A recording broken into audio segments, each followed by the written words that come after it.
Hello दोस्त। पहले old pension scheme OPS हुआ करता था। बाद में 2006 के आसपास एनपीएस हो गया, फिर यूपीएस हो गया। और यूपीएस होने के बाद यानी यूपीएस 1 अप्रैल 2025 से लागू होगा। तो फिर कर्मचारी क्यों मांग रहे हैं कि ओपीएस ही चाहिए? क्या यूपीएस में इतनी खराबी है, या यूपीएस एनपीएस का थोड़ा मॉडिफाई है, ओपीएस से क्राइटेरिया मैच नहीं कर रहा है? फिर भी रेलवे एम्प्लाई और सेंट्रल गवर्नमेंट एम्प्लाई कह रहे हैं मुझे तो ओल्ड पेंशन स्कीम ओपीएस ही चाहिए। ये ऐसा डिमांड क्यों? आप बहुत जगह देखेंगे तो आपको मिक्स प्रभाव मिलेगा। कुछ लोग कह रहे हैं अच्छे हैं, कुछ लोग कहेंगे कि अच्छे नहीं हैं, लेकिन कुल मिला के मुझे दिखा ना अच्छा है ना बुरा है, दोनों के बीच बीच में है। सिंपल सी एक लाइन में बात कर रहा हूँ मैं, सीधा सीधा। यानी एनपीएस से थोड़ा अच्छा यूपीएस है, लेकिन ओपीएस की बराबरी नहीं है। कैसे, इसको समझेंगे। पीआईबी भी कल जारी हुआ, जिसका वीडियो हम लोग कल ऑलरेडी हम लोग बात कर चुके हैं। लेकिन आज की बात में हम थोड़ा सा इसी को मॉडिफाई करके थोड़ा सा और आगे की बात करेंगे, और टाइम मिला थोड़ा सा कुछ और डिटेल आएगी तो आपके साथ शेयर करेंगे कि एनपीएस में अगर 25 साल आप जॉब कर देते तो ओपीएस से कम नहीं मिलता, लगभग होता। लेकिन एक दो फैक्टर है, मार्केट के रिस्क और फैमिली वाला, वो थोड़ा सा इशू है। लेकिन 60% एनपीएस में रिटायरमेंट के साथ एक मुफ्त पैसा मिल रहा था, उसका भी अभी थोड़ा बहुत क्लियरिटी आना बाकी है। तो अभी बहुत सारी चीज़ें का हमें समझना पड़ेगा। तो आपने कल वाला वीडियो तो देख लिया होगा, पीआईबी तो देख लिया होगा। उससे देखने से आपको समझ में यही आया था। इसमें मोटा मोटी एक लाइन में बात किया जाए कि यूपीएस ने सेंट्रल गवर्नमेंट के कैबिनेट ने अप्रूवल कर दिया है।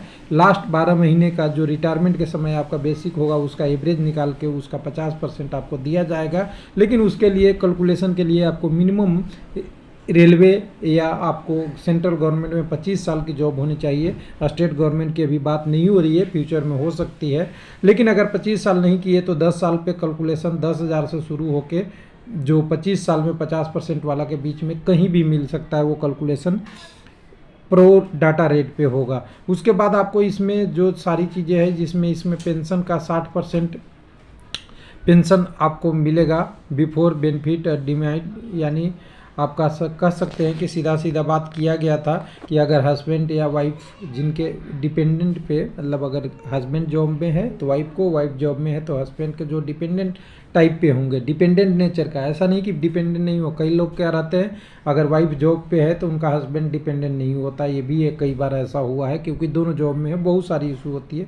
तो उन सारे केसों में आपको जो चीज़ नॉर्मल होगा उसमें 60% बाद में भी पेमेंट मिलेगा। यानी जो आपका पेंशन है वो मिलेगा। अगर जो इम्प्लाई है वो डेट कर जाएगा तो उनके डिपेंडेंट वाइफ को या उसके अनुसार 10,000 वाला मिनिमम पेंशन का बात किया गया है। तो 10,000 एनपीएस में भी मिलता, कोई दिक्कत नहीं है आपका। उसके बाद इन्फ्लेशन पे कंट्रोल होगा। जो सीपीआई आईडब्ल्यू होती है जो हर महीने डाला होता है, जिसमें डीए कैलकुलेशन होता है, उसमें कम हो जाएगा। उसके बाद आपका डीए और पे के डेट से सुपरन्यूएशन से एवरी कंप्लीटेड बात वगैरह वगैरह मिलेगा, वो सब है।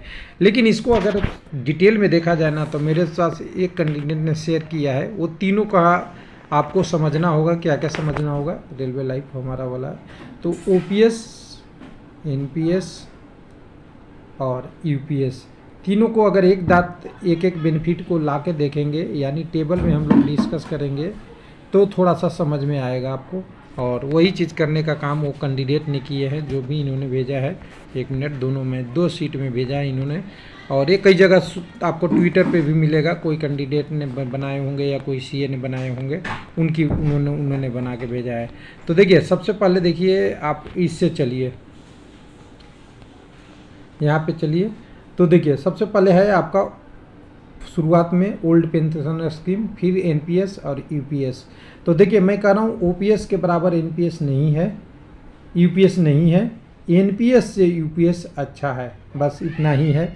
आप समझ जाइए कि बीच का रास्ता है। यानी जो ऑपोजिशन वगैरह जो एनपीएस की मांग कर रहे हैं, जो स्टूडेंट या एम्प्लाई हैं, जो उनके यूनियन है, वो ओपीएस की मांग कर रहे हैं, उसका कट निकाला गया है, पहला लाइन।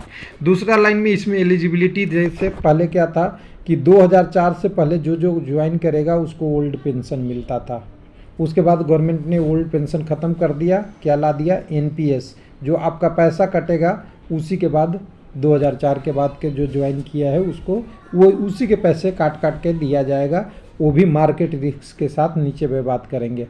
अगर नया में कहेंगे तो इसमें आपका लागू होगा कब से, 1 अप्रैल 2025 से, लेकिन इसकी कंडीशन ये है कि उसके बाद 25 साल शुरू से लेके आज तक 25 साल आपको जॉब करना पड़ेगा।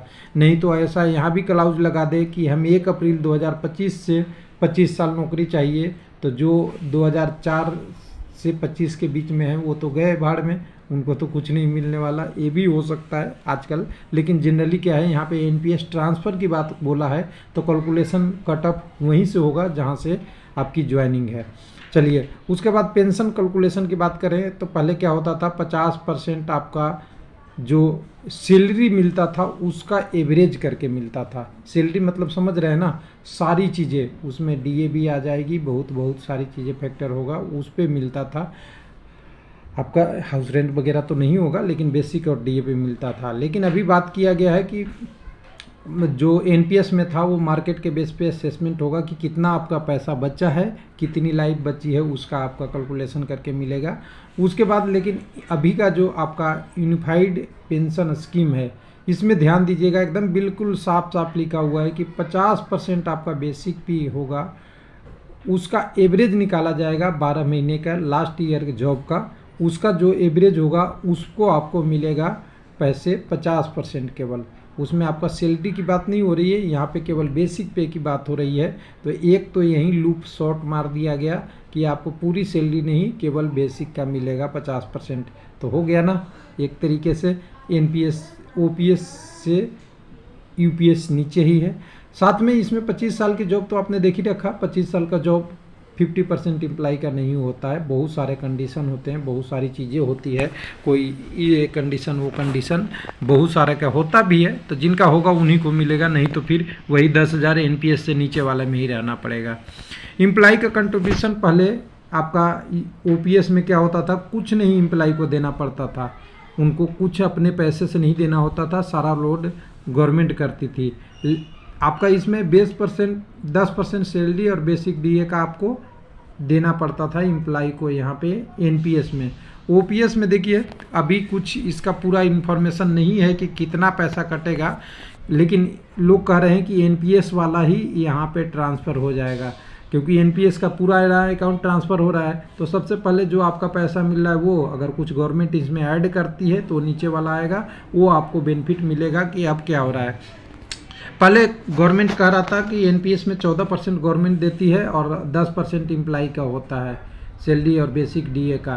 फुल कंट्रीब्यूशन पहले गवर्नमेंट का ही सारा होता था, क्योंकि इम्प्लाई का कुछ होता नहीं था आपका ओपीएस में। यहाँ आके अगर देखेंगे तो यहाँ अभी लिखा हुआ है कि नॉट स्पेसिफाइड है, लेकिन ये बताया जा रहा है, मैं अपने सूत्रों से बता रहा हूँ कि गवर्नमेंट की यहाँ पे शेयर 18% हो जाएगी, यानी 4% और आपको एनपीएस से यूपीएस में जाने में 4% का बेनिफिट मिल रहा है। यानी कुल मिला के लमसम आपको कुछ बहुत ज़्यादा नहीं मिल रहा है, लेकिन मिलेगा। ये मैं पहले फर्स्ट लाइन में बोल दिया हूँ, एनपीएस से यूपीएस थोड़ा सा ज़्यादा है, लेकिन बहुत ज़्यादा खुश होने की ज़रूरत नहीं है। उसके बाद टैक्स बेनिफिट की बात किएगा तो पहले टेंशन फ्री था, आपको जितना पेंशन मिलेगा कोई टैक्स नहीं लगेगा। लेकिन अब एनपीएस में क्या है कि एनपीएस की जो पैसे का अभी जो कटता है, जो आपको पैसा कटता है उसका बेनिफिट मिलेगा। हालांकि इसका कैलकुलेशन पूरा हमें ऑथेंटिक नहीं लग रहा है, क्योंकि ये जब आप जॉब में होते हैं तब ये आपका होता था, और अभी भी जो आपका जॉब के बाद रिटायरमेंट का पेंशन है शायद वो टैक्स फ्री ही रहता है। लेकिन उसको आगे देखेंगे, वो बहुत लॉन्ग टर्म का इशू है, पूरा अभी डिटेल आएगा तब समझेंगे। ये 50,000 और 1.5 लाख वाला है, ये जॉब में रहते हुए इनकम टैक्स से आपकी टोटल इनकम पे देने वाली बात है। लमसम विड्रॉल एंड रिटायरमेंट पहले नॉट एप्लीकेबल था, कोई विड्रॉल नहीं होगा जो सरकार वाला में होता है। लेकिन एनपीएस में बोला था कि 60% आप टैक्स फ्री विड्रॉल कर सकते हैं, 40% आपको फिर आपके आगे के केसों में निकाल सकते थे। लेकिन यहाँ अभी बताया नहीं गया है कि यूपीएस में कितना निकाल सकते हैं रिटायरमेंट में, ये भी एक इशू है। एक मुफ्त क्या पैसा मिलेगा। उसके बाद पहले गारंटी क्या दिया है इसमें, एश्योर पेंशन में वेरीफाई देखना एक बार। यस, फिक्स अमाउंट पहले किया गया था कि फिक्स अमाउंट मिलेगा। वो फिक्स अमाउंट क्या था फिक्स अमाउंट था आपका, जो आपका बेसिक था और डीए था, मतलब लास्ट सैलरी का 10 महीने का लमसम का 50% मिलता था। यहाँ पे क्या कर दिया, यहाँ कोई डिपेंडेंट, कोई इन्वेस्टमेंट का परफॉर्मेंस वगैरह पे मिलता था, कोई फिक्स नहीं था।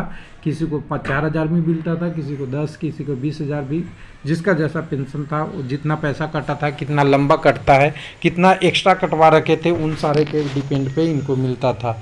लेकिन अगर आप बात करेंगे तो अब मिनिमम अमाउंट 10,000 कर दिया है कि 10,000 तो मिनिमम मिलेगा ही, 10 साल जॉब होगा तो। अगर 25 साल हो गया तो भी मिनिमम आपको जो बेसिक है उसका 50% तो मिलना ही मिलना है, ये एकदम फिक्स हो गया। लेकिन फिर भी जो आपका यूपीएस है ओपीएस से कम ही रहेगा, ये तो बात है, इसी की बात कर रहे हैं। अगला अगर स्लाइड में देखेंगे तो 2-4 और टर्म है, उसको फैमिली पेंशन। फैमिली पेंशन में पहले क्या है, नॉट डिटेल प्रोविजन इन्फो, कुछ नहीं होता है, लेकिन यहाँ पे डिटेल कुछ नहीं था। लेकिन फैमिली में क्या है, वाइफ को पेंशन मिलता था अगर कोई रिटायर्ड पर्सन होता था, वो क्या होता था वो सब पूरा डिटेल पहले वाले में जानते होंगे लोग जो होंगे जॉब में, कि ओपीएस में अगर एम्प्लॉय पे डिपेंडेंट को मिलता था या नहीं मिलता था, कोई डिटेल प्रोविज़न नहीं दिया हुआ है। लेकिन इसमें आपका एनपीएस वाला में था कि आपका क्या ट्रेडिशनली पार्ट ऑफ एनपीएस वगैरह वगैरह, ये भी कंट्राडिक्शन वाला था। लेकिन अभी यहाँ पे क्लियर कर दिया है कि पहले आपको पेंशन, मान लीजिए कोई एम्प्लॉय है जॉब कर रहा है, उनको पेंशन मिल गया 50,000 मान लेते हैं, एक अमाउंट मान लेते हैं। अगर वो डेट कर गया तो 50 का 6 30,000 उनके वाइफ को मिलेगा। ये एक बेनिफिट यूपीएस में दिख रहा है। लेकिन ये केस कितना होगा, ध्यान दीजिएगा। मान लीजिए कि आपके 100 एम्प्लॉय हैं सेंट्रल गवर्नमेंट का, उसमें ये 10 से 20-30% हो, 20-30 के साथ होगा, सबके साथ तो ऐसा नहीं होता। तो बहुत सारी चीज़ें हैं, ये सब पे सब कैलकुलेशन जो चार्टर्ड अकाउंटेंट होते हैं, उनके बैंकर होते हैं, वो सारे कैलकुलेट करके देते हैं कि इस पे गवर्नमेंट को कितना लोड पड़ेगा, वो हो गया। तो यहाँ पे एक बेनिफिट हो गया जो मिलेगा डिपेंडेंट को, यानी डिपेंडेंट मतलब केवल वाइफ को। मिनिमम पेंशन वाला 10,000 इस बार देख ही लिए, 10 साल जॉब करेंगे। पहले कोई स्पेसिफाइड नहीं था कि मिनिमम कितना मिलेगा, इसमें भी कोई लिखा हुआ नहीं था। ये थोड़ा सा ये है कि 10,000 में मूंगफली तो खा ही सकते हैं, वो वाला है। इन्फ्लेशन प्रोटेक्शन आपका है, तो यहाँ पे डियरनेस रिलीफ प्रोवाइडेड है, वो जो लास्ट वाला लाइन लिखा हुआ था वो ICW वाला, वो वाला। यहाँ पे डियरनेस एडजस्टमेंट मिलता था डीए, लेकिन धीरे धीरे मिलता था, जितना होता था उसी के हिसाब से। इसमें कोई इन्फ्लेशन से कोई लेना देना नहीं था एनपीएस में। ओपीएस में आपका और ईपीएस में लगभग थोड़ा सा चेंज है, लेकिन है। उसके बाद आपका मार्केट का रिस्क वाला जो था वो बियर करता था एम्प्लॉय एनपीएस में, एक ख़त्म हो गया है अब। उसको एनपीएस में आपको, यूपीएस में आपको ऐसा नहीं मिलेगा कि मार्केट रिस्क एम्प्लॉय को होगा, वो गवर्नमेंट ने फिक्स कर दिया, इतना बेसिक का मिलेगा वो मिलेगा। और पहले भी नहीं रिस्क रहता था, और फ्लेक्सिबिलिटी का पहले नहीं था, लेकिन अभी नए वाले में भी नहीं है। लेकिन आपका यहाँ पे था कि आप कितना रिस्क लेना चाहते हैं, टीयर 1, 2, 3 कुछ करके 3 अलग अलग स्लैब होते, तो उसमें कौन सा आप रिस्क फैक्टर लेना चाहते हैं, वो था एनपीएस में, वो नहीं है। तो कुल मिला के अगर सारा चीज़ देखेंगे, हमें सारा चीज़ को अगर एक लाइन में समरी में अगर कोई बोलना कहे कि क्या हुआ, तो मैं तो सीधा पहले ही बोल दिया ना कि ओल्ड पेंशन स्कीम मिले बहुत अच्छा है, एनपीएस मिले बहुत ख़राब है, यूपीएस मिले तो ख़राब से थोड़ा अच्छा है। यानी अगर सीक्वेंस बनानी हो तो 1 नंबर पे हमारा ओपीएस है, 2 नंबर में यूपीएस है, और 3 नंबर पे एनपीएस है। तो अगर 1 नहीं मिल रहा है तो 2 से ही संतुष्टि कर लेते हैं। अगर 1 मिल जाता है तो अच्छी बात है, नहीं मिलता है तो अपनी प्रतिक्रिया जारी रखिए, और कमेंट बॉक्स खाली है आपके लिए। बाकी गवर्नमेंट एम्प्लॉय को एक ही चीज़ रहता है जॉब करते वक्त, जॉब के टाइम पे तो ये रहता है कि काम चल रहा है कम पैसे से, और मेडिकल बेनिफिट मिल रही है, तो हेल्थ सही रह गया। लेकिन रिटायरमेंट में एक ही उम्मीद रहती है कि पेंशन रहेगा तो लाइफ कट जाएगी। थैंक यू, धन्यवाद।